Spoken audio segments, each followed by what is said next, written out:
আরে এ তো একটা মেয়ে, তুমি মেয়ে হয়ে একটা মেয়ের সংসার নষ্ট করছো। তুমি পারবে একটা বাচ্চার জন্ম দিতে? আমি বাচ্চা চাই না, আমি খইকে চাই।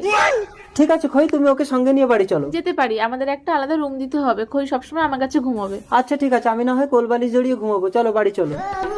এসো, তোমরা দুজন এই রুমে থাকবে আর আমি এই রুমে থাকবো। কিছুদিন পর। কি হলো জিনা, তুমি বমি করছো কেন? দেখি দেখি, তোমার পেটে তো বাচ্চা। আমি না। তোমার জন্য আমি পুরুষের সঙ্গ ছাড়লাম আর তুমি পরপুরুষের সঙ্গ ধরেছো? বলো কার সাথে কি করেছো? বলবে না তো? আমি ল্যাংড়া বাবার কাছে গিয়ে কালো জাদু করে সব জেনে নেব।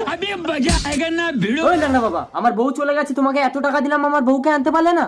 এই কচু, কচু না, সবাই আমাকে কচু দা বলে ডাকে। আমি সাধু হয়েছি কেন বলতো? কেন? আমার বউ চলে গেছে বলে। আজ থেকে পিস্তল ছেড়ে দুজনে মিলে সাধু ব্যবসা করবো।